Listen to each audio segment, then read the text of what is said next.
Welcome into the Real Monica Adams Show. So thrilled to have you. First of all, I am so sorry it is so ridiculously hot. It's even hot in the studio. And our guest this morning, I told him, I'm so sorry the air conditioner evidently went out. But boy, oh boy, if you haven't looked at the forecast, please be careful. I want to start the show with telling you to check on your neighbors. Please bring the animals in because it will be oppressively hot this week. We're talking extremely hot, dangerous temperatures, 100 and above for the next several days. So be careful. We're in this big heat stretch for the next week or so. So anything you can do and be in the indoors and have the air on, that would be best. You're going to see that dew on the windows, that humidity. I'm telling you, as soon as you walk out the door, even those of you that I always am very big into telling you to work out, I don't know, it's already almost too late for you because we're already in the 80s and that humidity level is up. So trying to take the dogs for a walk, make it a short one. And if you're going to walk or run, maybe you can try to do so indoors. Just be careful. If you saw my post last night or early this morning, just about 15 minutes ago, I mentioned my guest today, Billy Busch. Have you been seeing his rounds in the media circuit? He's been doing interviews about this book, Family Reins, which I read. And when Billy walked in, he said, "Did you get a chance to read any of it? Look at all these notes I have, notes upon notes." We're going to have Billy on maybe even a little bit past the 8 o'clock hour because we have a lot to talk about today. Fascinating book, Family Reins. We're also going to talk about this perfume line, Beatus, and where you can get it. We'll see all the great things that he's involved in out west as well. Talking about the Anheuser Busch family. We're talking about loss. We're talking about family connection. So many things to dig into with this book. So we're going to get started early today. We'll be right back with Billy Busch in the blue chair.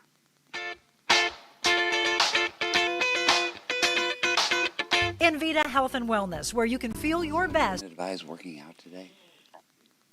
Both inside and out. Envita isn't your typical med spa. They're a multi-specialty medical spa and wellness center serving St. Louis and its surrounding areas. They have ketamine for mental health and pain, IV therapy, medical weight loss, and aesthetics treatments.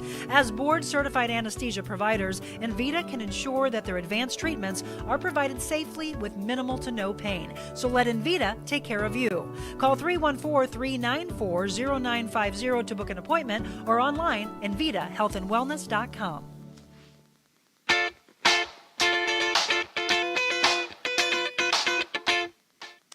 Welcome back, and thanks again for tuning in. It's the Real Monica Adams Show. We're streaming live for you on Facebook and on YouTube, and this show will end up on one of our audio podcasts that drops every Thursday morning wherever you get your podcast. Maybe it's iHeartRadio or Spotify or iTunes. We will let you know when this one hits, but we have a new one coming up for you this Thursday, and we'll let you know what that is as well. Thanks for tuning in. Let me introduce my guest, Billy Busch, and we are going to talk about this wonderful book, Family Reins. Good to see you again, my friend. Great to be here, Monica. I used to see Billy all the time. He would come into the TV stations. We'd be, obviously back at around 2017, we saw you a lot during the whole thing with Grant's Farm. Right. We'll talk a little bit about that. But then I started seeing you, do the circuit when you launched this line, and we're going to talk about Beatus. We'll say that today's show is brought to you by Beatus Paris. Okay, thank you. Well, so we're going to talk about so many things that you're doing now, but we have to go way back to find out how Billy ever became the man that he is. And it's interesting to see so many things that started in this book. We launched with the history. I love the fact that you have, and I was trying to keep track of it all, looking at the genealogy of who belongs with who. So the very beginning of the book, you'll see just that and how everybody fits together. You have so much that you believe that launched you as a man by looking back at your great-grandfather, your grandfather, of course, your father, Gussie Jr., but who do you most feel that who you are today that you relate to? Probably my father. Okay. I would say because I watched him as a young boy growing up, watching him run the company, watching him grow the company, and his incredible way of going about it.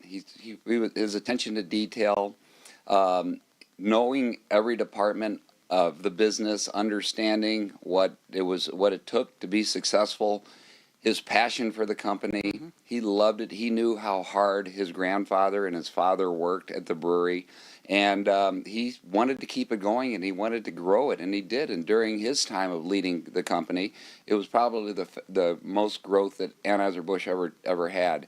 And so it was just incredible watching him open up more breweries around the country, theme parks around the breweries. Of course, he opened up our home, Grant's Farm, to the public, which gave him the idea to open up these theme parks. It was great brand loyalty, a way to build that.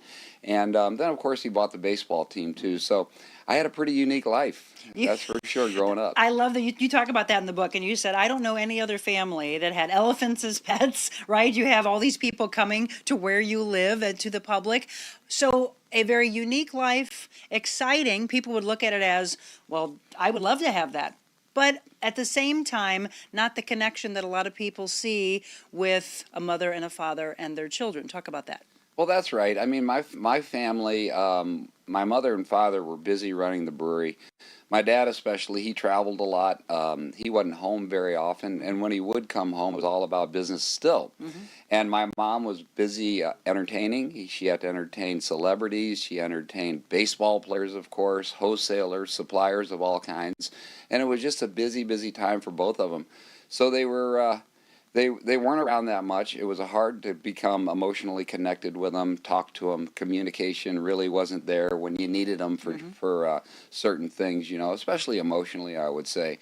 So we had to go to the people that worked around us. And I will say, my mom and dad were really cared about making sure that people that worked around us, for the most part, were great people.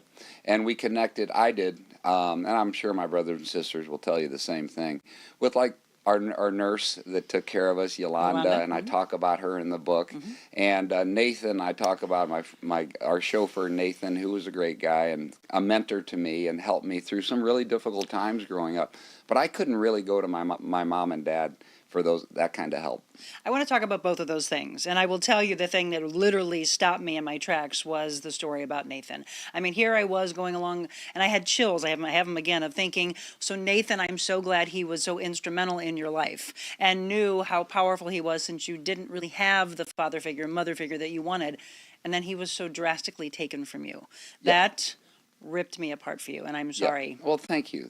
Well, and that was a really tough time, and up until then, and I talk about Camelot. It was an incredible story. It was kind of a fairy tale life up until then, and then of course, End of Camelot came along, and that's in one of the chapters, and that's when the party and the glitz and glamour and the lights kind of went out, and it was when my sister and Nathan were killed in the tragic car accident in 1974 on their way home from school on 270.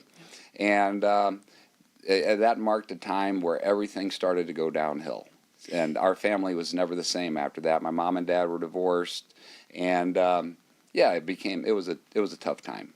That was the thing I was just going to bring up, that is literally where you talk about the very beginning of the book says, the extraordinary rise and the epic fall of an American dynasty. If you're just tuning in, by the way, this is Billy Busch. We're talking about his book, Family Reins, which is just one that you will have a hard time putting down. It is fascinating. There you go.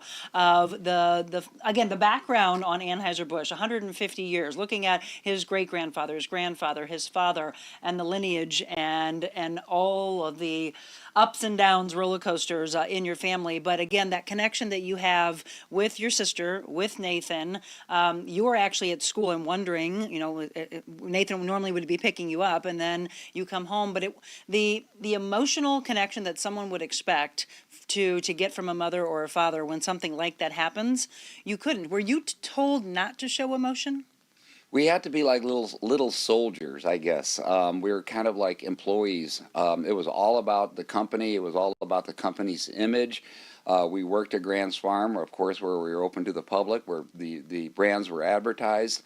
And it was really, we were very much, we had to be a certain way all the time. It was something like that. But what does that do to you? Because we talk a lot on this show about the triangle of life: mental, spiritual, emotional, physical health. What does that do to you? Because you were what age when you lost Christina? I was 15. 15. Okay, so you were in high school, and I know if we look back at generations that fathers are telling their sons, you always have to be the strong one. You can't show emotions. It shows weakness.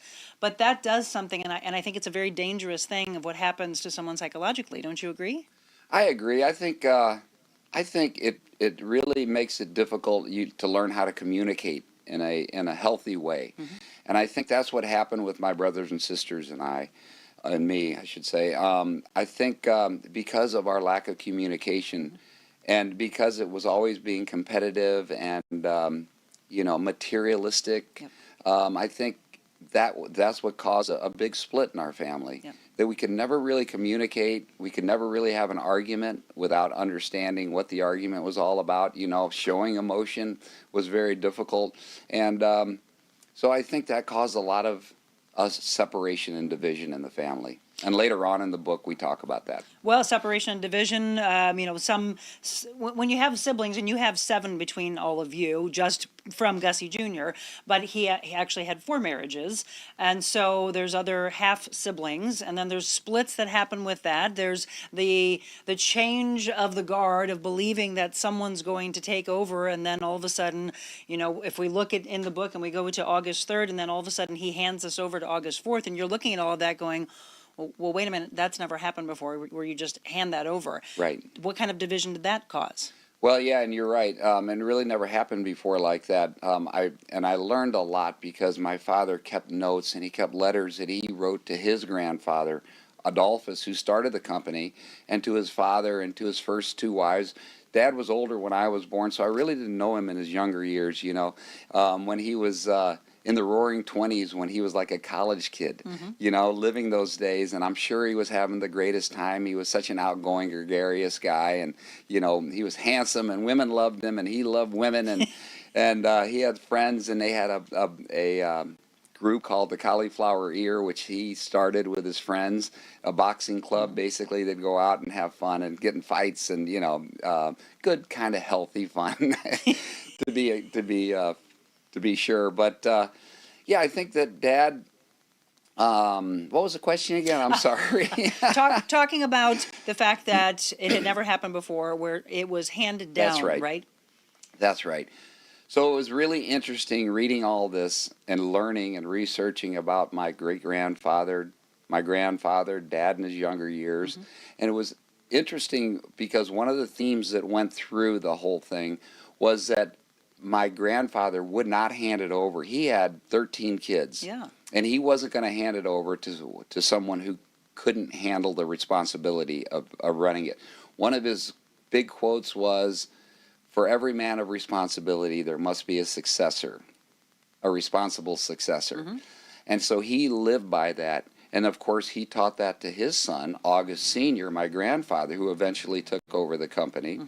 And so he had 2 sons, August Sr. did, and back then the girls weren't really in line. It was just the guys at that point. And so he handed it over to his oldest son because his oldest son was very responsible, who was able to take it through Prohibition, through the Great Depression, and through the end of the Great Depression and through World War II, which was an amazing feat how he handled that. Amazing that there were no employees laid off.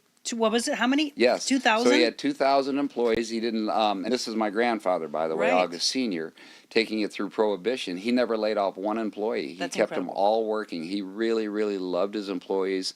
He was, he felt responsible for them. They loved him. They had a great connection.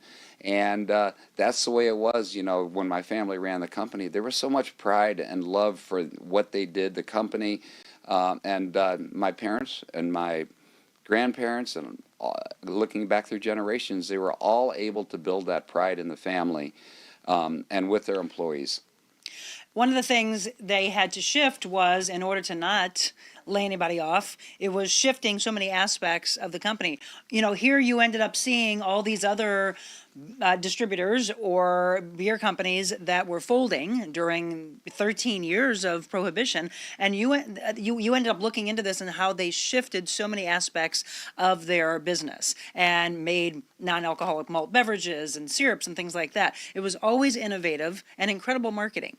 Incredible marketing, and yeah, my grandfather worked really hard coming up with other ideas to sell during that time, and because of the brew houses and all that, they could still make syrup in the brew house. They could make soda. They could make near beer, which is a non-alcoholic beer, and they were really big in the yeast business. Anheuser Busch was always known for its high quality.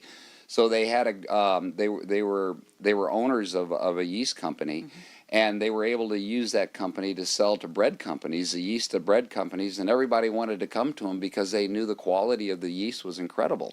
So they were able to stay alive and keep going during that time. But it was a very, very difficult time, and I talk about that.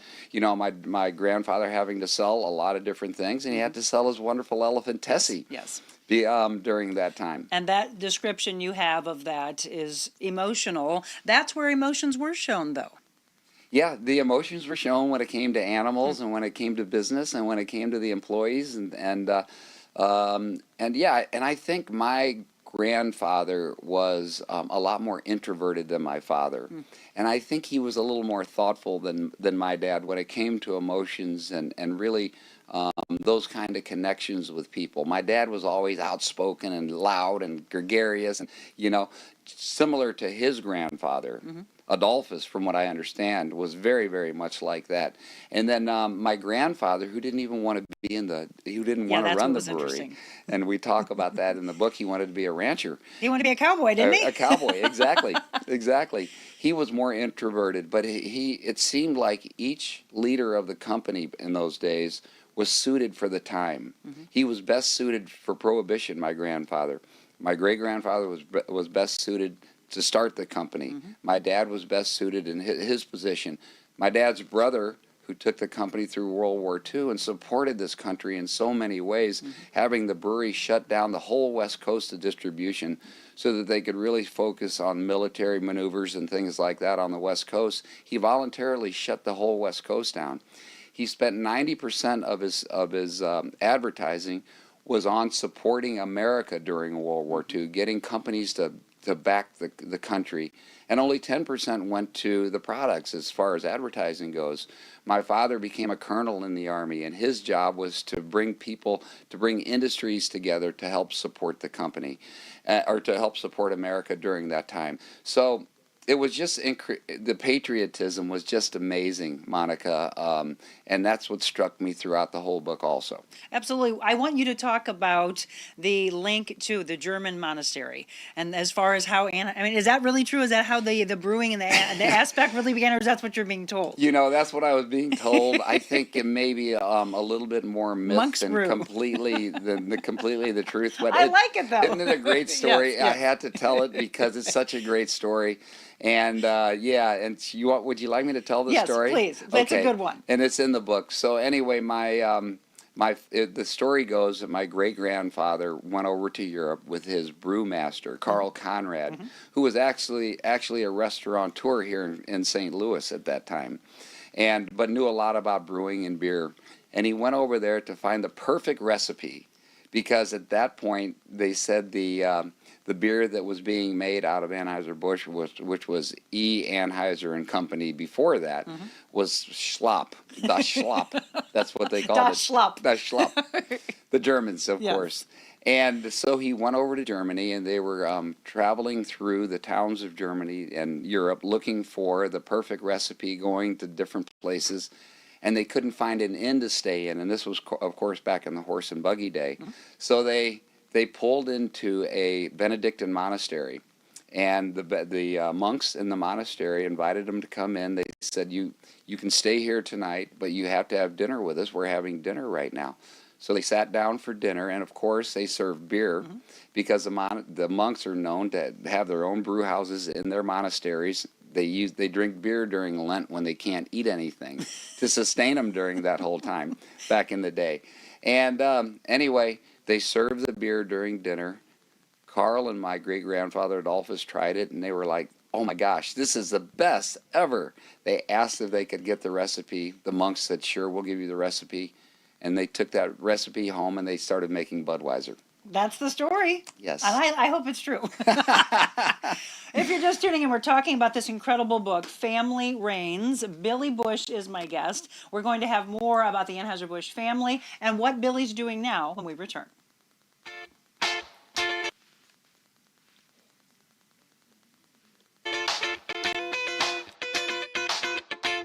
It's the icing on the cake.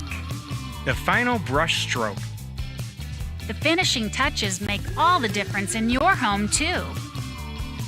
Have fun and get started at carolhouse.com/room planner.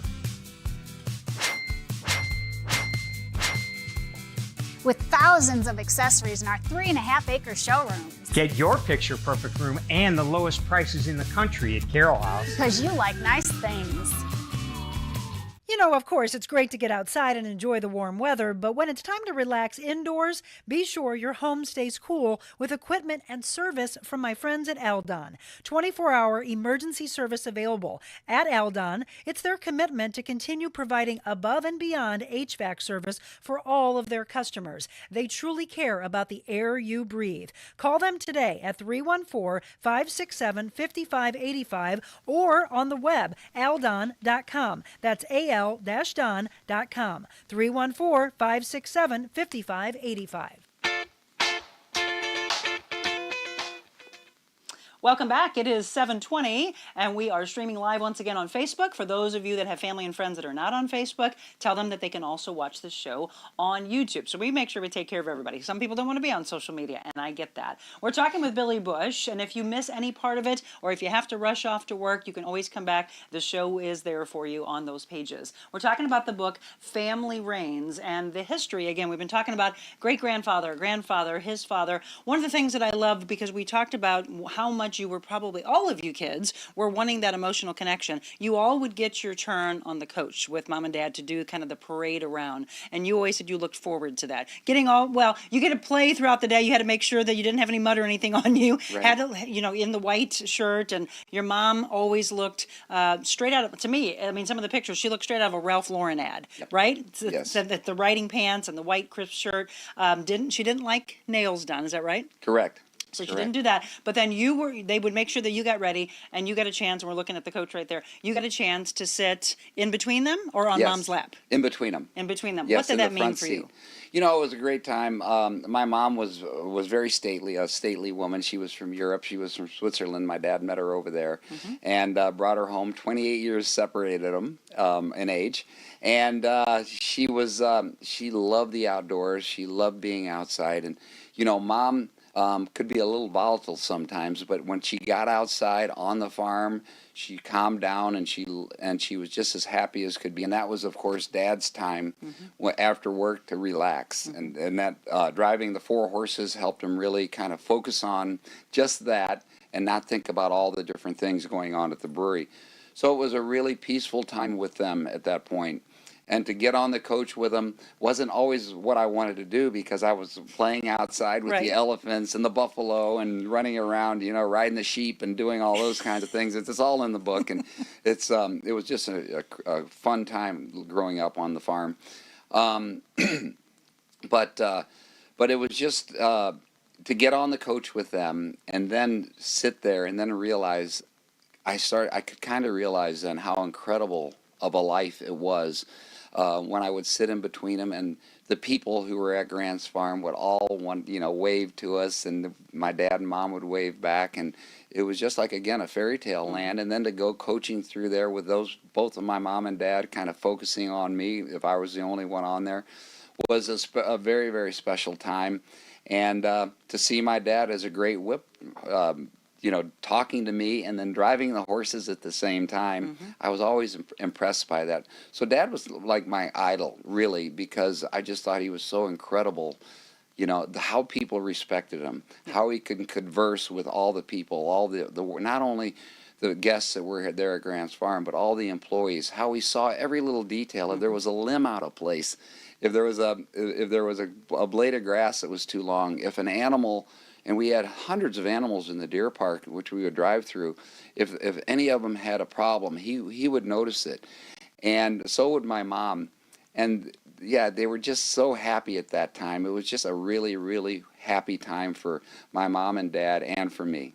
You know, let's talk about the marketing aspect. You know, we talked before about the Great Depression and Prohibition and all the things that Anheuser Busch was able to go through in these 150 years. But I love coming out of it, and the whole beer is back, right? And talk about that trek that was made and how the Clydesdales ever came about. Yeah, so after Prohibition, my grandfather, who took it through Prohibition, who led the company through Prohibition, was he was sick. The stress of keeping all 2,000 employees employed, the stress of keeping his father's company going during that time, because they didn't know at that point if they'd ever come out of Prohibition. They didn't know if it would ever be repealed. My grandfather during that time wrote letters to McKinley and to the presidents saying, hey, this is a dumb law. All it's doing is it's increasing crime, and you're losing tax money because the beer business affects the farmers, they affect the transportation, the trains, the trucks, all these different things. Of course, the grocery stores, all these things, and we're losing so much tax money on not having that. Yet people are still drinking and partying. They were making the beer at home. Right. So he fought like heck to end Prohibition, but he didn't know if it was going to come out or if it was going to end up being repealed or not. And it took a really hard toll on his body and his health. One of the stories I tell was my father rode his horse Spot up to his room to make him happy. And my dad could see him going downhill, and so could my dad's brother Adolphus III. And so they got together, Adolphus and Dad. And they said, we got to come up with something great. Our father did an amazing thing. He kept the company going through those 13 years. And so they came up with the Clydesdale 8-horse hitch. And, they used draft horses back in the day before trucks to deliver beer. And so they had the wagons already, and they had the driver. The old driver came out of retirement. And they thought, let's do the Clydesdales as the draft horses because they're the most beautiful draft horse there are. And so they put the Clydesdales together, and they presented their father with the Clydesdales. They opened up the brewery doors to the stables down there, and out came the Clydesdale 8-horse hitch with all the beer stacked on the back, and with the old driver. I can't think of his name right now, but it's in the book. And it brought my grandfather to tears when he saw that. And then they realized, okay, this is a great marketing campaign, and they delivered the first case of beer to President Roosevelt, who repealed Prohibition by I love this. by horse and wagon, and so it just, and of course, the Clydesdales are still around today, and it's the most amazing ad campaign there is. Of course. I mean, we all during the Super Bowl, we just wait for that. And if we don't get that delivered, we're like, where are they? By the way, Clydesdales brought me to my husband. We have a couple connections. My husband's father worked for Anheuser Busch for 40 years. Okay. So we've always loved the connection there. And then, so when we got married in Augusta at the Reserve, and the Clydesdales with a guy who used to take care of them in Anheuser Busch. He was a good friend, and he ended up having them bring me down to my husband. Oh, that's so they great. are the most majestic. What a great story! Yes. Yeah, you'll never forget that. No, here they are. Go ahead, George. Run that for us if you can. We're showing them such a big part of opening day. They're so incredible. They really are. They are beautiful. Look at that. And of course the song, the beer song. Well, we're talking about some really positive things and negative things, and that's kind of how life is, everybody. I want you to see yourself in these stories that we're talking about because you'll see similarities. No, you don't have elephants and monkeys and llamas and all that for pets. That's the unique side. You don't have amusement parks. You don't live somewhere where people are traipsing through, going, to Grant's Farm. But we all have common threads. You would have longed more for the emotional connection between mom and dad. There was loss. I mean, I don't want to give away the whole book, but there's things that happened with your grandfather. We talked already about your sister. I got to talk about this though. This is in the book. So this happens to Billy. So Billy, first of all, Billy went to Mizzou. I did as well. So M-I-Z. Yeah, Z-O-U. There we go. Then he went to UMSL, which I did as well. Then you went to SLU. But during all of that time, you also had come back and you were hanging out at this bar. Can we go there? We've got to talk. Course, you got to talk about your Mike Tyson moment. Oh, my Mike Tyson moment. Oh my gosh. Yeah, this was in my wild days. I was kind of not on the best trajectory at that point in life. Yes. But I decided, since I was up at this bar anyway all the time, I might as well buy it. So I ended up owning the bar for a while with another partner. But before I did that, we were up there, and I got pretty strong. I was a football player at Mizzou.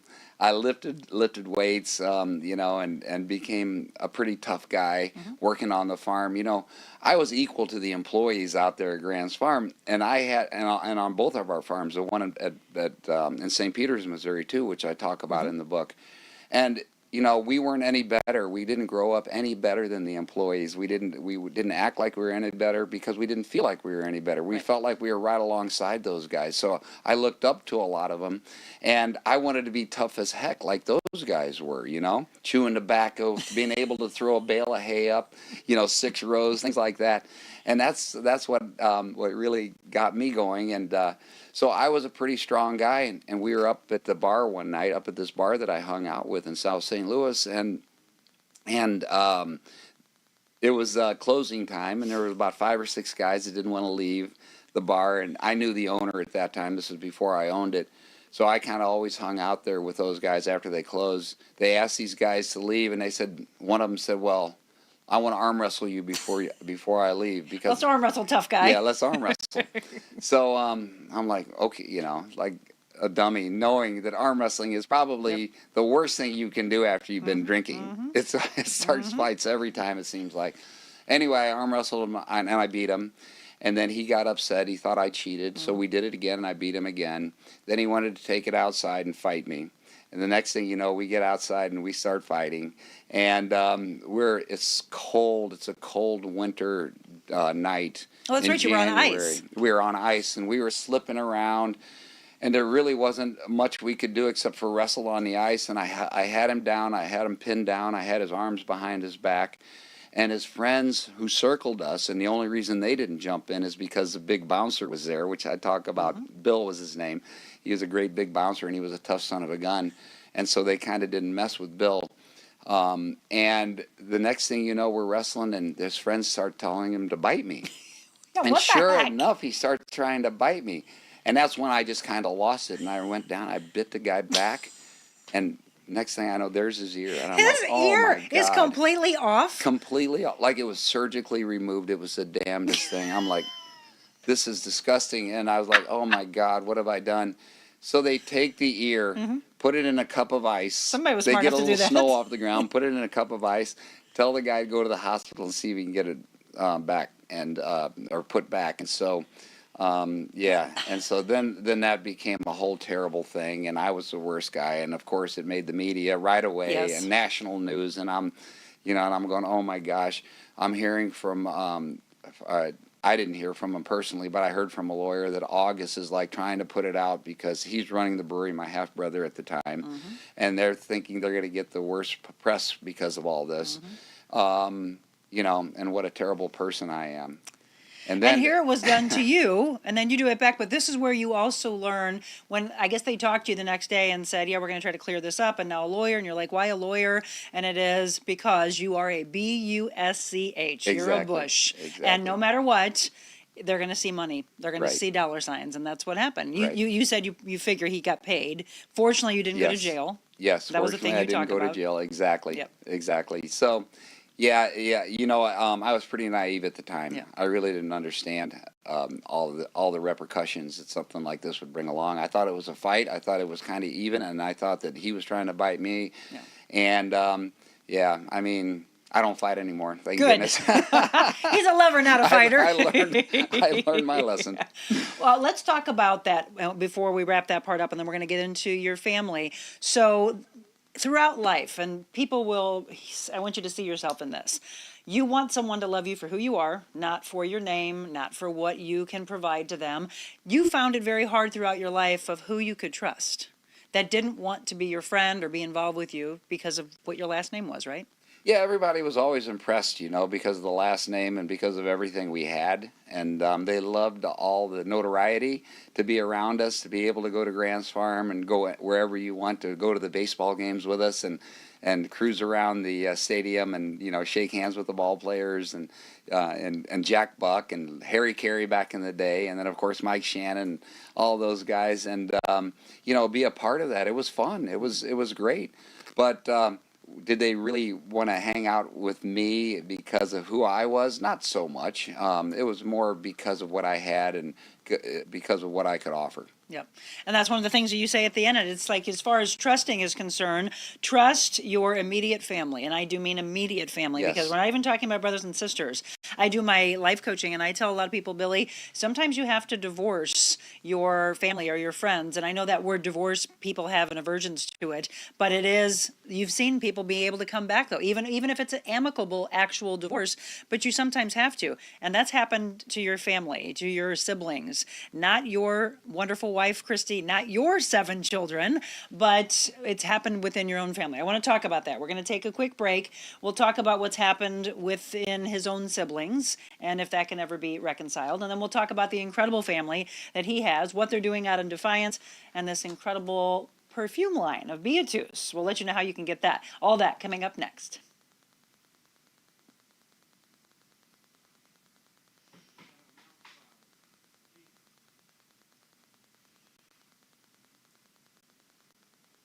This is fun, Monica. Thank you. You're welcome.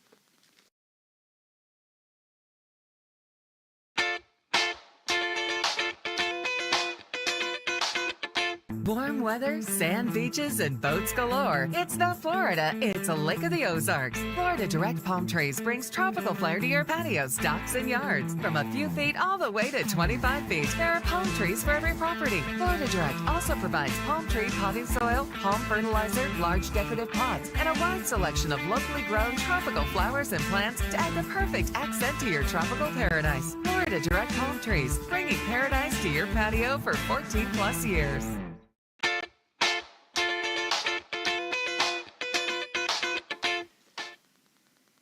Welcome back, 7:36, and if you're just tuned in, welcome aboard. It's the Real Monica Adams Show, and we have Billy Busch on. We're talking about this incredible book, Family Reins. I mean, Billy, I tell you, I have notes upon notes upon notes. There's so much, so I don't want to give away in the book, but so much up and down and up and down. If you all remember back when it was all over the news, and that's really where I think you and I first met, when you came into Fox during the whole Grand Swarm debacle. And, you know, here you were, and you talk about it in the book, offering up to your siblings, because one of the things your dad always wanted was that it was staying in the family, that either all of you or at least one of you would keep it in the family, and you wanted to honor him in that. Yes, I absolutely did. And, you know, it became, well, my family wanted to sell it to the St. Louis Zoo at one point, and the St. Louis Zoo was willing to buy it, and they were going to change it completely. They were going to put, you know, concrete and fences and all the different displays for all the different animals, and it would have probably been pretty cool. But at that time, I was running the William K. Busch Brewing Company. We were making Kräftig and Kräftig Light. Such a good beer, by the way. Yeah, we won all kinds of medals with those beers. Very high quality, you know, in keeping with my family's tradition. I had to make sure that the beer was top notch, and it was definitely top notch, and that's why we won all these competitions. But I thought that, just as my father did, putting a brewery right there on Grant's farm in a nice place and making the beer there. My father did that, of course, with the breweries that he built around the nation. He put a brewery there, and then he put the gardens around the brewery, and that brought in people, you know, and it created so much brand loyalty and goodwill, and people, you know, kids at 5, 10 years old, they would, as soon as they turned 21, they were old enough to drink. What were they going to drink? They were going to drink a Budweiser, because they would remember all those wonderful times that they were at Busch Gardens with their families. Sure. And so it made so much sense to me. So I built a business plan. I gave it to all of my kids, or all of my siblings, I should say. They were able to read it. You know, it wasn't risk free, but it was pretty bulletproof. It was a really good business plan, and I told them, if it doesn't work out, you can buy Grant's Farm back from me for the same price I bought it from you. So it was, Yeah, there was a win-win. It was a win-win, and they still said, no, we're not going to sell it to you. We want to sell it to the zoo. And then, because the trust company that was running the trust at the time, that owned Grant's Farm, we were actually sued by my brothers and sisters, the trust company and myself, for not going along with them. We had to go through court and do all this sort of thing, and so it became a bigger thing. And then, of course, like you said, it was all over the media, and then finally, the zoo they started getting bad press. Yeah, I was going to say, they got bad press and they backed out. Right, they backed out because people in Missouri and all across the nation, they wanted to see a Busch continue to own it. And like you said, that was my dad's greatest wish, for one or more of his kids to keep Grant's Farm in the family. So I was willing to do that, and my family fought against it. I think one of my sister's famous quotes in the newspaper was, "We don't want to see one." How did it go again? We don't want to see The Lord of the, wasn't it the? Oh, hold on. Yeah. The manor. It's in there somewhere. Anyway, basically, The Lord of the Lord of the Manor. The Lord of the Manor. You were called the Lord of the Manor. Exactly. There should not be one Lord of the Manor. Yeah.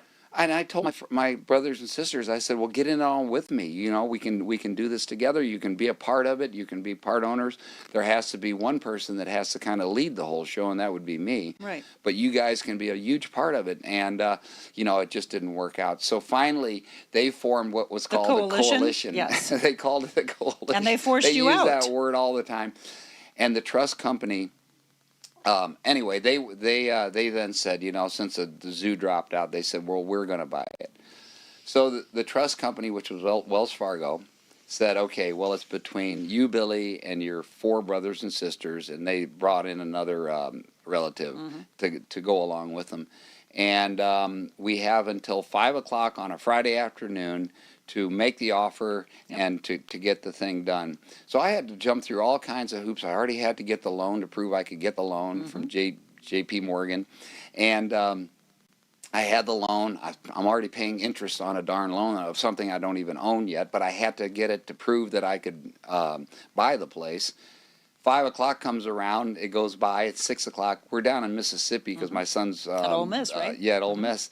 My son's playing football down there, and we're all celebrating. We have Grant's Farm because they never came back with a counteroffer. And there was a hard time at 5 o'clock. 5 o'clock was a hard time. And sure enough, later on that evening, I get a call from Wells Fargo saying they did come back with an offer. We're not going to sell it to you right now. We're going to think this thing through. We'll get back to you on Monday or Tuesday. They got back to me on Monday or Tuesday. They said, we're going to sell it to the coalition because they have more wherewithal to be able to buy it and support it and keep it going. And but they said, but we are forcing them to allow you in. So that's when I went with my brother to lunch and to talk that over to see if I wanted to stay in or not. And he basically said, and this is when I was with Kräftig, of course, and we were having wholesaler meetings out at Grant's Farm. We were having parties for Kräftig out there promoting the brand. We were having it only on the 20 acres that wasn't leased by then InBev. Right. And so InBev never cared because we could do anything we wanted with that 20 acres. Now, we couldn't go do that like... On their 200 acres. On the 200 acres. But those 20 acres in the big house. Yes. They shouldn't have had any say over. They didn't have any say over, and they never had a problem with me having the Kräftig events there. So it was the siblings having a jealousy issue. Yeah, so they basically said, listen, we're going to vote on everything democratically, and right now we're all voting that you cannot have Kräftig on the premise on that 20 acres. You can't have any events. You can't do anything like that any longer. And I saw the writing on the wall. I said, there's too many chiefs in this kitchen. I don't want to even be a part of it. So I said, fine, I understand. The writing's on the wall here. I'll see you later. Next thing you know, they've got Schlafly because I think one of my nephew, Bob Herman, was then a part owner of Schlafly. And so he was promoting that. They had that at Grant's Farm. My brother's promoting his wine out of California at Grant's Farm. And What a they're stab using in the it. back. It was a stab in the back. It really was. So that's how it ended up. And now we don't talk at all. Well, and that's what I want to get to. You haven't even stepped foot on Grant's Farm since 2017. That's you correct. drive by, it has to be emotional. I know you miss it. Yeah, I grew up there. I loved it. That was my saving grace in a lot of ways, especially during the hard times. It kept me grounded. I'm the person I am today because of Grant's Farm, because of the employees that work there, and because of the animals that I grew so attached to. And I talk about Tessie, my elephant, who protected me from the bullies, and just growing up there and all the different experiences I had, both positive and negative. How can you not love it, and it's still in your heart. So I don't even drive by there any longer. Oh, I was just going to ask, do you even take that route? That's smart. Right. So now, did I read that you are, with what you're doing out in Defiance, are Yes. you going to have your own farm, like Grant's farm? We are, and that's one of the reasons it doesn't bother me so much Yep. anymore not having Grant's Farm. We have this beautiful farm out in Defiance. So it's very close to the St. Louis. You can get out there in about 30 minutes. And we're opening up a portion of it to the public. We're building a brewery out there right now. We're in the final stages. We're going to have a soft opening the end of this month, and then we're going to open up to the public in September. Okay. But it's going to be a great place, a great place for people to come out, hang out, enjoy, kind of get a little bit of the history of the brewing tradition from the Busch family, and then see the newness of what we're doing. And it's a beautiful area. The environment's great. It's a great place. There's a lake there, rolling hills, trees, and you'll get that farm to glass type of atmosphere and farm to table type of food, so people can enjoy it and really kick back and have a good time. Will you bring Craftig back? Yes, we're going to have You Craftig are? there. Yes. Oh, I love it. You know what? I get that all the time, Monica. People are always asking me, are you going to bring Craftig back? Because there's so many people out there that really love it. It was Of very course, good. unfortunately, there wasn't enough. Right. And so, and it was a really difficult thing to try to get going, especially in that category of the beer business, because you're going against the behemoths, Yes. the toughest, and the competition is fierce. Well, and then everybody and their brother opened up this craft and this craft beer Exactly. and this craft beer, and then you were wanting to do how many barrels a year? 2 million. Well, we needed to get 2 million Yeah. was 2% of Yeah. 2% of the entire industry. So we thought we could get to 2 million, and that would have put us over the hump for sure. I mean, 40 or 50,000 barrels would have put us over the hump to break even at least. But we you need only to talk got about almost this. You need to 20,000. talk about, which is really, really callous. You need to talk about the marketing aspect and what was being done by InBev to try Yeah. to demolish anything you were doing from marketing and your your presence inside of bars, etc. Right. Well, we had a target on our back. Anheuser Busch put a target on our back. They called it the Kill Bill campaign, and they were so worried about us. And here we were, we weren't even a pimple on a gnat, but they were so worried about us because of our name and because they knew the quality of our beer that we were really going to cut in, especially in St. Louis, their biggest market, into their market share. And so they were doing everything they can. They had their wholesalers going out and tearing down all our promotions, whether it would be in the bars or the restaurants or places like that. They would go to places like Busch Stadium, where we would get a wonderful promotion, and they would put the brakes on it. They would stop it and basically threaten the what do you call it, the food service people out at Busch Stadium, saying we're not going to serve Budweiser there, we're not going to serve our brands there if you let him in with that kind of promotion. And so every time we turned around, they were hitting us, they were getting after us and making it very, very, very difficult for us to gain any traction. And so and that's what we had to deal with. And sometimes the name was really helpful. Yep. The Busch name, And sometimes it was not helpful at all. Well, and you saw that a lot up and down in your life. Again, if you're just tuning in, you just saw we're talking with Billy Busch about the newest book, Family Reins. Where can people get this? Anywhere? Yeah, Amazon, you can get etc.? wherever books are sold. I'm sure it's a Barnes and Noble, Left Bank. You can go on Amazon and order it from there. And I think you all will really enjoy it. You will enjoy it. There's so many things I don't want to give away. I mean, I took notes upon notes about all the different things that really affected me as far as knowing you over the last several years, and then just looking at how your life played out. But it was also the siblings and everything that we saw growing up and how you would lean on each other. And then everybody, if you're one of 5, one of 7, one of 10, there's going to be a split somewhere. And some of you are going to connect and then others will not. Or if there's a big age difference as well. And then you see what happened back in 2017. And as you said, you don't talk anymore. The one thing that I love in the end of the book is talking about forgiveness. You can look at, you mentioned the volatility of your mom. And even when your sister died, your mom literally told your dad, you got a business to run, get over it. And that was days after she had passed. I mean, all of that trying to figure out, am I supposed to show emotion? I can't show emotion. Trying to figure out who you're supposed to be, leaning on siblings, and now they're ripped away from you. Yes, you lean on your own family, but do you think, because you talk about forgiveness, do you think that you all can ever forgive one another and come back together? You know, I hope they read my book. I hope Yes. my brothers and sisters read the book, because I know they're going to gain, they're going to have a lot of understanding. They're going to relate to it incredibly. And I think just the book alone might help bring us back together, even though there are some things in there that they're probably not going to like exactly, you know, what I say, and maybe not even agree with. But you know, we went through a lot growing up, and they understand that. We didn't have the emotional connection to our parents, and therefore we never learned how to communicate Right. very well. They're going to understand that completely, and they're going to see that, yeah, you know what? It wasn't just right. I'm not perfect. I'm, you know, just because my name is Bush, I don't have it all figured out, and I think they know that too. I mean, Do you think they'll? Well, they But- obviously knew that you were putting this out. No one ever reached out to you to say, "What are you going to be putting in the book? No. Don't put this or don't put that." No. So now the book is out. yes. They'll read it. They'll realize they had the same upbringing that you did. That you went through the same things. In any way, do you think that they'll say, "Billy, why air our dirty laundry"? You know, if they ask me that, it's because I wanted to leave. If they ask me that, I'm going to let them know. I just think it was such an incredible way of growing up. The uniqueness, I think people can learn from it. I think people will understand it. They'll be able to relate to it.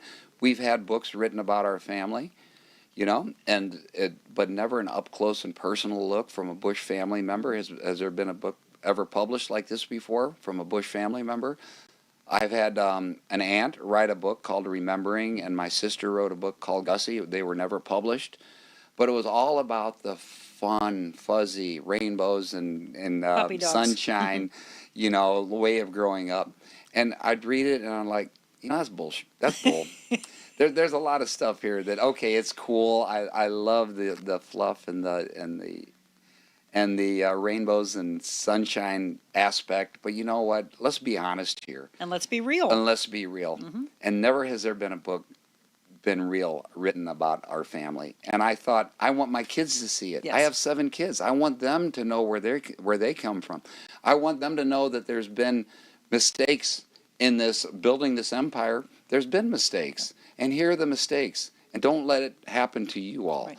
Don't stay together. I want, more than anything in life, I want my kids to grow up and to be together and stay together and love each other and not be so competitive and know how to put their arms around each other and during hard times and good times and cheer for each other, cheer each other on, and not try to tear each other down.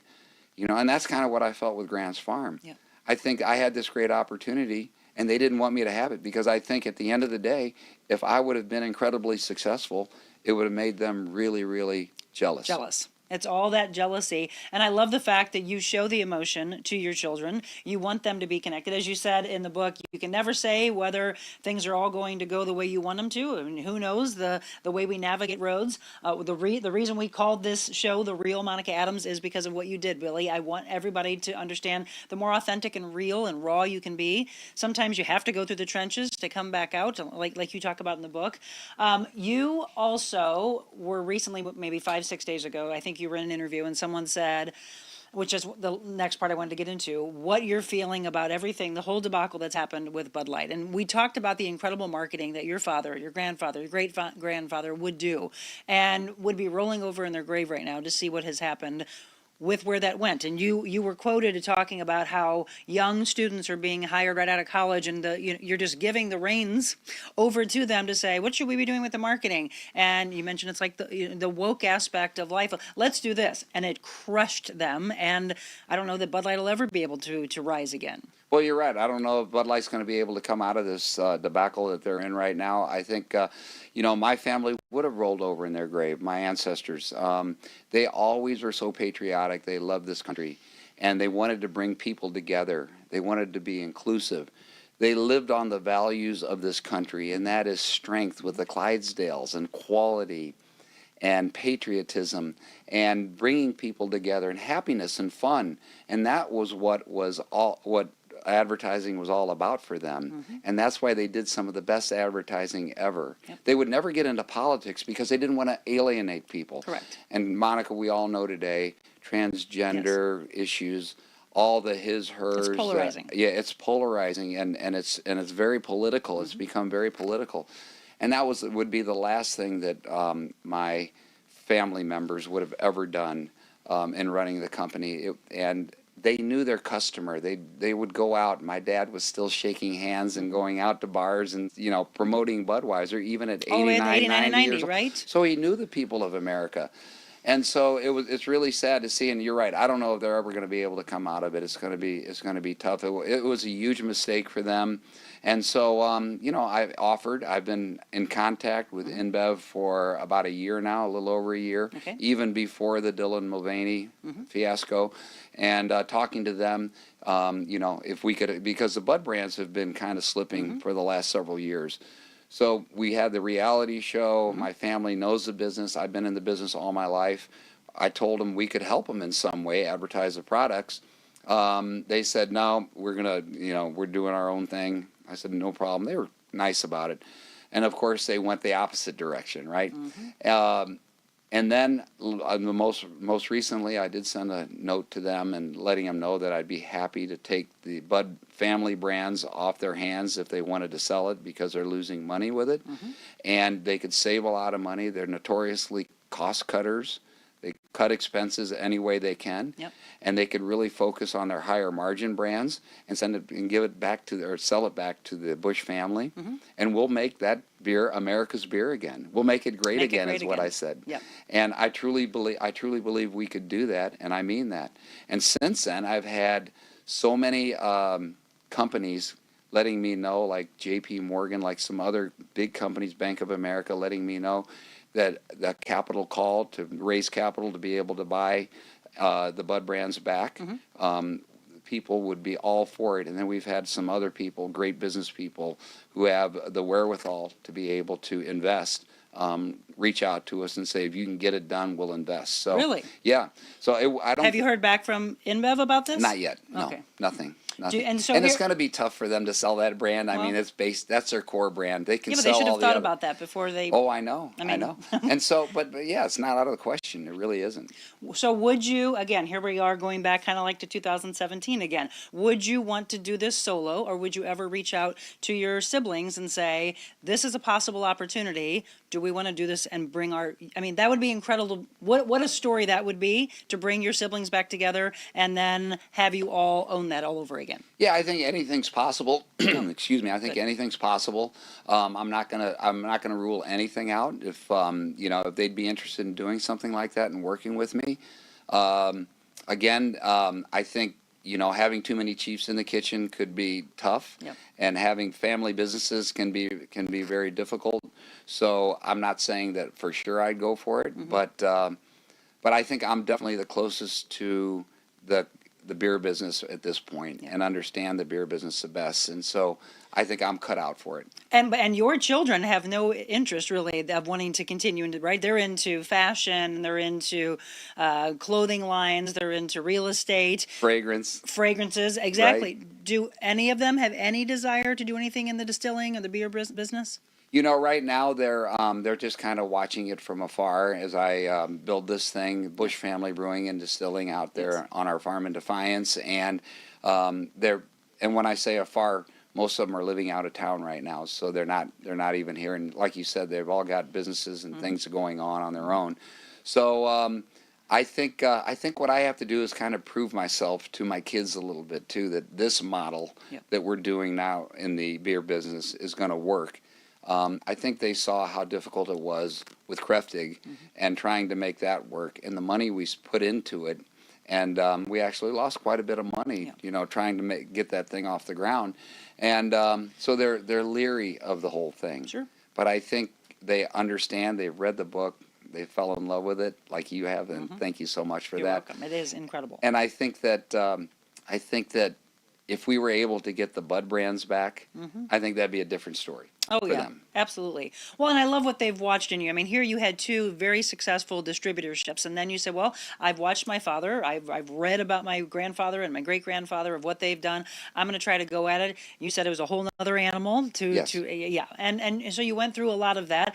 Now bringing it back, which so many people are going to be very excited to hear about. But we also want to talk about some other endeavors. We just mentioned Beatrice and the kids being involved in that. Will there be another season, by the way, of Bush Family Brood? Right now, we don't know. I mean, I know MTV is no longer, but Yeah, MTV's no longer, so we don't know. But we have heard, we had heard from a few networks and production companies that they may be interested. So we'll have to wait and see. okay, we're going to take a quick short break. When we come back, I want to talk about Beatrice, where you can get it, and the partnership with Gabriel Rebo. We'll have that coming up for you next.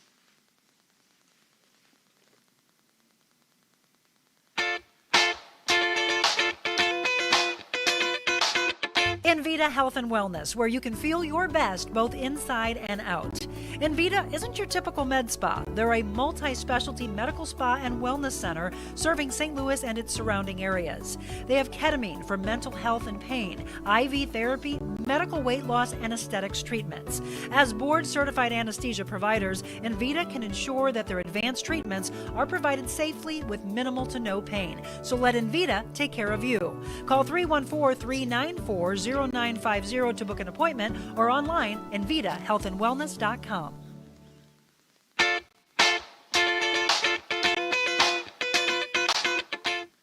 Welcome back. 8 o'clock, and I mentioned we're probably going to go a little over because there was so much to talk about. I mean, I didn't even scratch the surface on how incredible this book is. Family Reins with Billy Busch. That's just one aspect of what I wanted to talk about. Of course, wanted to address the latest with regards to the possibility of him bringing the Budweiser, the king of beers, back. I'll tell you my favorite, though, and I'm not a big beer drinker. I'm a wine drinker, but Kräftig was incredible, and so I'm glad to hear that you're bringing that back. But I'm a big Michelob fan.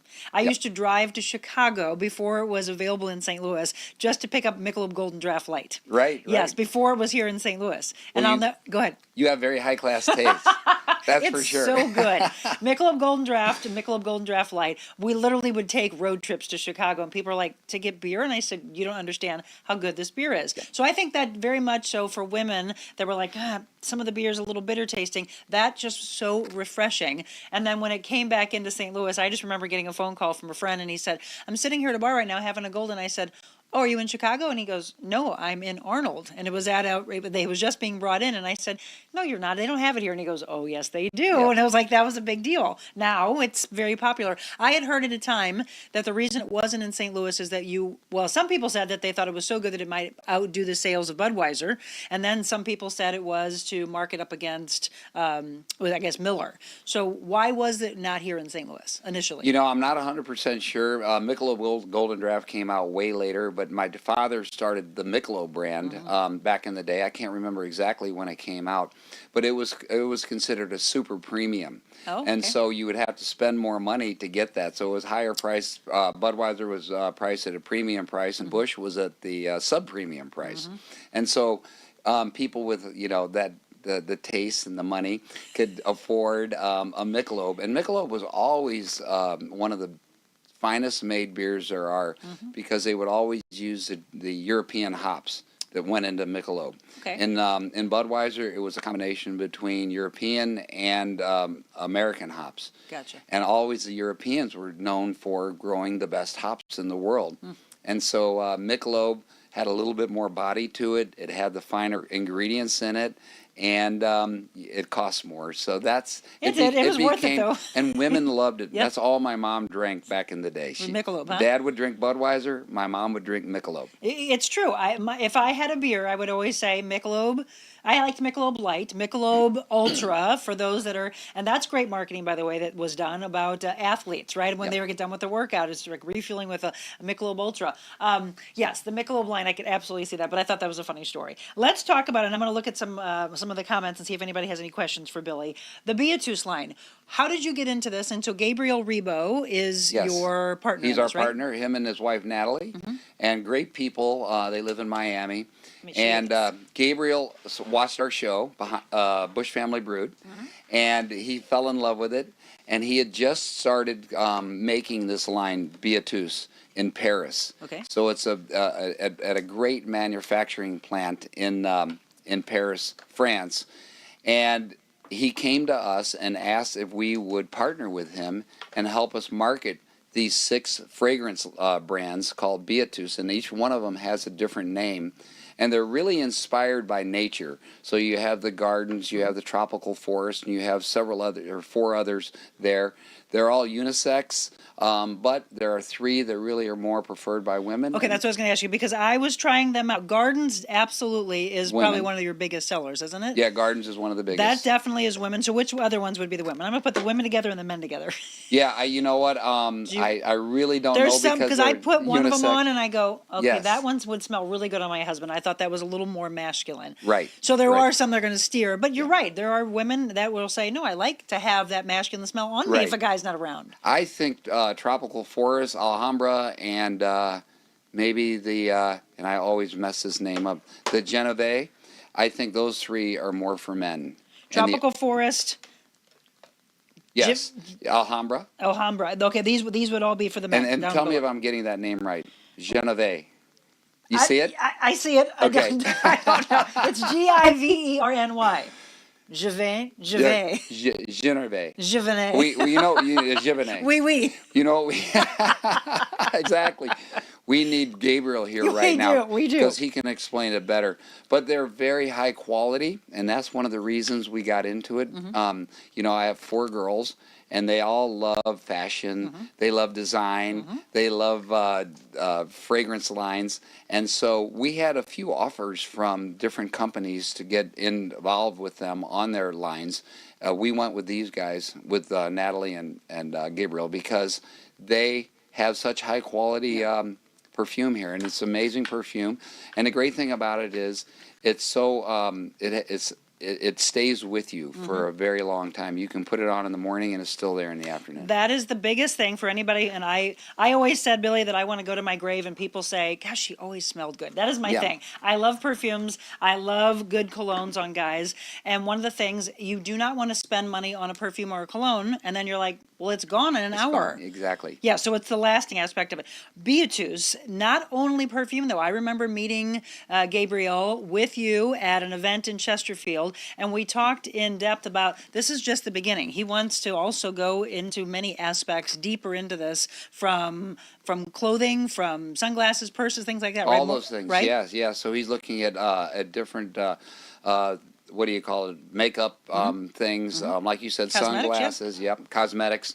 All those different things. So he's he's very brilliant when it comes to doing this. And you can buy this if you go to beatusparis.com. You can buy it online at the website, or you can go on the Neiman Marcus shopping website and buy it from there.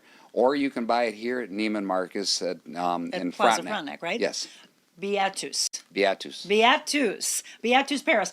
Michelle is moderating right now, so I'll have Michelle put those websites up for you. So yeah, if you want to just locally go to Neiman. And again, I love the fact that they smell good and that they last and they're there for you.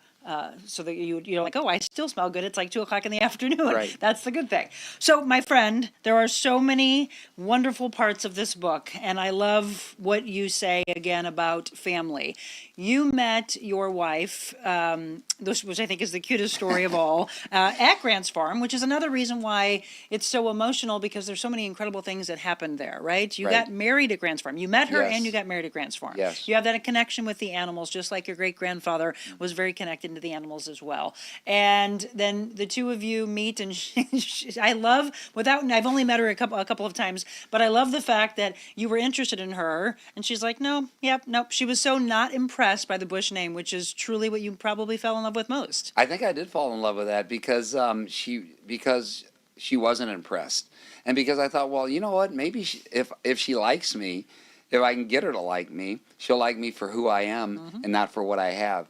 And she was very down to earth, and she wasn't impressed, and you know, she was dang good looking, and she was taking care of that monkey. You know, she was training the monkeys there at Grant's Farm this summer. I was training the elephants for the shows. And I thought, if she can train those monkeys, she can probably handle me. Exactly. And so the two of you do date. You said it wasn't the most romantic way of asking, but you didn't want her to leave Florida. Right, right. So yeah, we were down in Florida. I was playing polo down there at the time, and she came down to visit me, and we were having such a good time. And she was there for like 2 weeks with me, and then she said she had to go home. She had to go. She was getting a new job. She had to go to work, and I said, "Well, I don't want you to go." She said, "Well, I have to go. I have to work. I can't just hang out with you while watching you play polo all the time." And I said, "Well." Like a really romantic guy I am. I said, well, how about if we just get married? Will you stay then? And she said yes. And she said Fortunately, yes. she said yes. Yes. She is a woman who knows to speak her truth and speak her voice, which, ladies, is a very important thing. Ladies and men both. Communication, obviously, as Billy's been talking about, is so key. When there's a lack of it, it's a dangerous place to go, and it separates so much. The bond that you have with your immediate family, and that's the one thing that the two of you have always said, no matter what, your family is first. It is, and I was lucky enough, and Christy is lucky enough, we were both lucky enough to really be close parents to our kids because we had the financial wherewithal not to have to go to work at certain times and be gone for 8 to 10 and 12 hours a day. We could be there for our kids' events. We could go to their schools and do the school events. I could coach their teams. I coached all their teams, basketball, soccer, all the different teams. We could be there for all the big things that they had going on in their life or whenever they needed us. We could take them places and do all that. So because I didn't have a job that I had to be there all the time, I could do that. Christy could do that. And so we really we made it a priority out of being with our kids, being with our family. Christy really pushed that too, which I really deeply am grateful for. Yep. And I didn't have that growing up, so I kind of went the other way. I love that. And I really, we were really close to our family. And I think I tell it in the book. I said, when my little sister died, we couldn't show emotion. Right. My dad was the only one showing emotion, and he could cry, but we all had to suck it up, basically. Yep. And, now I think I talk about it that if anything that tragic would happen in our family, and God forbid it ever does, that we could all put our arms around each other and be there for each other and cry with each other and, show emotion and talk it out. It's the most therapeutic thing, and I Right. love the fact that Billy is talking about this. Men, I hope you understand this. We talked about this with my husband a couple of weeks back. Anytime I have a guy on here, I always say, I hope you communicate your emotions. It's a really dangerous thing to bottle them up and not be able to have that release. So the fact that you're doing that you're teaching that to your own children is powerful. There's so many of these things that are in the book that I want you to see yourself in. Christy did not have the best relationship with her mother-in-law. I Right. mean, it was kind of like almost a fake thing that it was, I'm Yeah. trying to draw you back into the web and you do like me. Oh, no, you don't. If she was by herself with her, she did. Exactly. But it was a show around your sisters, right? My mom came over to America at the young age of like 20 years old. And she came from a family in Switzerland who had a restaurant. And they were very down to earth, and they lived modestly. They didn't have a lot. But then she came over and she married my dad. And all of a sudden she's introduced to this huge corporation, Grant's Farm, all these celebrities, all these things going on. Now she has to be somebody for everyone. And she has to be that night and day. Right. And she has to now get on sleeping pills to help her sleep at night and things to help her wake up in the day. And it was really, really tough on her because she felt such a huge responsibility in helping my dad grow the company.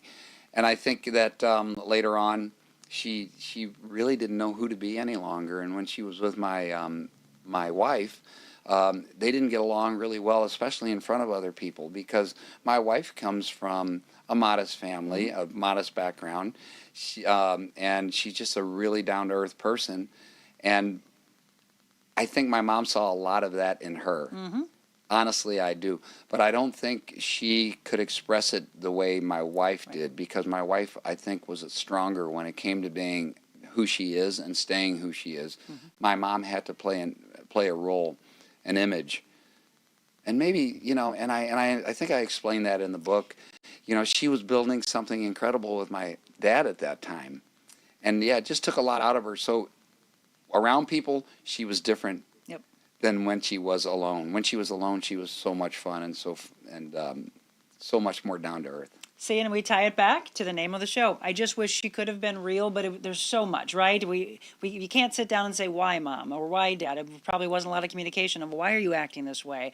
There wasn't a lot of that. There was even when you were sitting at the table when you were growing up, it was, you don't speak unless you were spoken to. It's so many facets that you're going to find fascinating in this. Let me read some comments and see if anybody has any questions for Billy. Somebody said, forgiveness is key, Billy. May all hearts be soft and reunited. God bless you, Billy. Not a Bush, but understand a family divided. It takes courage to be honest and truthful. This is amazing. Each time you have a podcast, so inspiring and real. Real is what it's all about. Would love for the family to own the brewery again. I agree.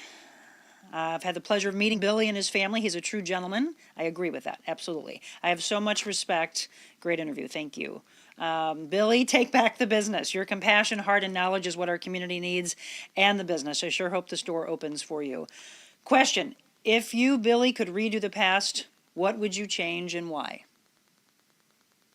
If I could redo the past, I think I would ask more questions. I think I would have been a better. I'd like to be a better communicator. I would like to know a little more what I know today, and be able to communicate that to my father and to my mother, and really get an understanding when they were alive, and when when I was in my years where I could understand things and learning years, that I could understand things better on where we came from, why, all that sort of thing. Just to really be able to talk better to my parents, and then I think that would have translated over to my brothers and sisters. Agreed. To be able to communicate with them better. Communication, folks. Communication is key. Good morning. People are saying interesting. Somebody said, Billy, any non-alcoholic beer? Yeah, and yes, when is Defiance open? Well, you were just saying a soft opening at the end of the month. Yeah, we have the soft opening the end of the month, mainly for the construction crew that came out there and built it. And so we're going to do that, and we're going to work out all the kinks. And our brewmaster, we just got the permit to start brewing, so he's brewing today, as a matter of fact. Okay. And he has to brew a bunch of different styles of beers. So we're going to have the lagers and the ales and all the different styles. We're going to have the Oktoberfest out there. We're going to have a great pumpkin beer. We're growing our own pumpkins on the farm. Okay. And we've got our own hops growing on the farm. And so you have to follow us on bushfamilybrewingandistilling.com. Okay. It's our website. It's not completely up to date at this point, but it'll tell you, if you follow that, when we're going to open, and give you all the information of what's going on. And then non-alcoholic brew that you'll have out there? A non-alcoholic brew, we're not planning one at this time. Okay, but maybe. But maybe, yes. Okay. Beautiful. So what is the biggest takeaway you want people to have after they read this book? I want them to understand that growing up the way I did, I really didn't realize how unique it was until later on in life. And I want them to understand that, it's great. I mean, I'm so grateful and appreciative of the way I grew up in so many ways, but it's sometimes not all that it's cut out to be. Mm-hmm. There's a lot more difficulties that go along with it, and that even if you have everything, you're still a person, and you still go through a lot of ups and downs, like everybody does. Yep. And that, I think what we've been talking about, the theme here is communicating, staying close to your family. Don't stay away from being materialistic and competition with your family. Root for each other, pull for each other, want what's best for each other, and not fight, and try to stay together. Because family is everything, you guys. I look at it like God, family, country, and that's how I'm built on. Yep. And it's just so important. So escaping family dysfunction was one of the best things that ever happened to me. That's a quote in the book.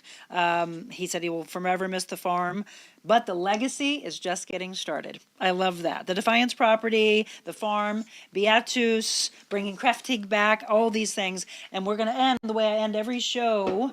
We're going to take a quick 30-second break. So, George, I'm going to give you a little time to queue up Invita Health and Wellness. We want to thank all of our sponsors, by the way. And if you know of anybody that wants to be a part of this show, aligns with the mission that we're talking talking about, what Billy and I are talking about here today, please reach out to me, info@therealmonicaadams.com. I want to thank Envita Health and Wellness, Carroll House Furniture, our wonderful Florida Direct palm trees. Those are real, by the way, Billy. Yes, Oh my those are real gosh, palm amazing. trees. As well as Aldon Heating and Cooling, and then our newest, Kathy Kilo Peterson, State Farm agent. You can find her at kkilo.com. Just want to thank all of them, and we have so many other meetings that are coming. I love the fact that people are finding this show and saying, yeah, this is what the world needs, more healing, more positivity. And that's why I walked away from the news, is to be real, just as Billy is being in this book, Family Reins, because that's what we need more from. I love the fact that you and I share this common thread, and that is our faith. And so we always end with a devotional. I'm going to let you pick. So 100 Days to Freedom from fear and anxiety, depression, shame, anger, and overeating. Those are the books. Which one would you like to pick, my The friend? first one. The first one, fear and anxiety? Yes. Okay, we're going to take a quick break, and when we return, we're going to wrap up with 100 Days to Freedom.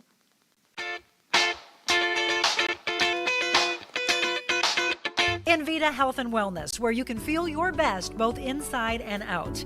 Envita isn't your typical med spa. They're a multi-specialty medical spa and wellness center serving St. Louis and its surrounding areas. They have ketamine for mental health and pain, IV therapy, medical weight loss, and aesthetics treatments.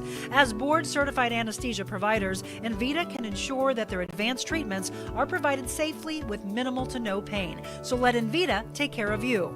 Call 314-394-0950 to book an appointment, or online, envitahealthandwellness.com.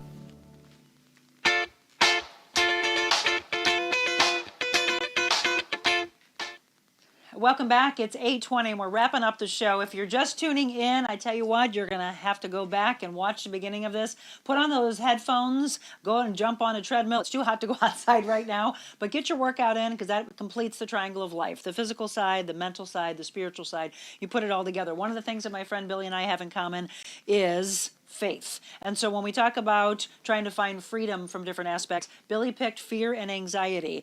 So high waves were breaking into the boat, and it began to fill with water. Jesus was sleeping at the back of the boat with his head on a cushion. The disciples woke him up shouting, "Teacher, don't you care that we're going to drown?" And when Jesus woke up, he rebuked the wind and said to the waves, "Silence, be still." Suddenly the wind stopped, and there was a great calm. Then he asked them, why are you so afraid? Do you still have no faith? That's from Mark 4, verses 39 through 40. So do you ever feel like Jesus is asleep on the job? There are storms in your life and you're feeling panicky, wondering when and where he'll show up and when he'll take care of everything. In that passage, the disciples have been spending time with Jesus, listening to him teach the crowds and explain in depth about his lessons. What an amazing experience that had to be. Yet as they get into the boat with Jesus, a storm begins on the lake, and Jesus is asleep. The very men who just heard him speak, the very men who have witnessed miracles, are now doubting their own safety, even with Jesus in the boat. They even say, "Don't you care that we're going to drown?" You might be feeling that way today as well, wondering if Jesus cares about the storm in your life. And we were just talking about there's a lot of storms that he talks about in this book. Don't drown in that storm. Call out to him and ask for help. And Billy, I bet you called out to God a lot. Be assured that he can calm the storm, remembering times when Jesus has been faithful in your life, and what you've learned from him will help you feel sure of his power to save you. Will you ask Jesus today to calm your storm? Today's prayer: help, Lord. There are storms in my life that need calming. Guide me as I navigate through, and help me trust you, knowing you can provide great peace. Amen to that. Amen to that. So I'm going to wrap up and tell you where you can get all the things that we've been talking about. Again, the book, one more time, you do not want to miss reading this. It is one that I had a hard time putting down, but I had to go to bed and get back up and read. My husband's like, "Are you done? I want to read it now." Billy Busch, in the blue chair with us today, Family Reins, wherever you get your book. It's The Extraordinary Rise and Epic Fall of an American Dynasty. Do they have it on audio as well? It is on audio. Okay, good. And I did the audio. Oh, Yes. then I'm going to, okay. Okay, good. Now that I've read it, I want to listen to that. I'm much more of a person of give me the actual book and let me have it in my hands to read. And then you see the pictures and the genealogy. Yes. You don't want to miss out on that. But that will be good. So now I'll go back and listen to the audio side.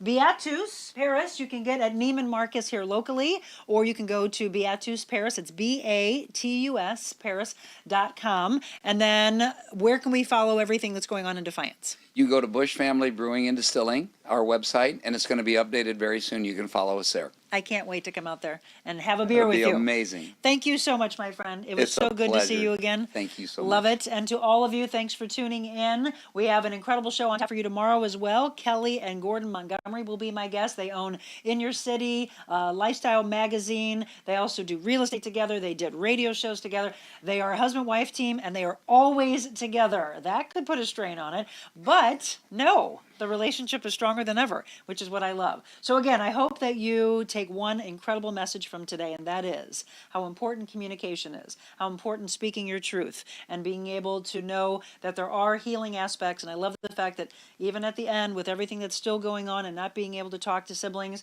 that he still talks about forgiveness and how powerful that be, and hope. Hope and faith that are out there. Thank you, Billy. Thank you. And to all of you, thank you for tuning in. Remember, I tell you at the end of each and every show, you can go out and be anything you want in the world. But before anything, be kind. God bless you all. Love you.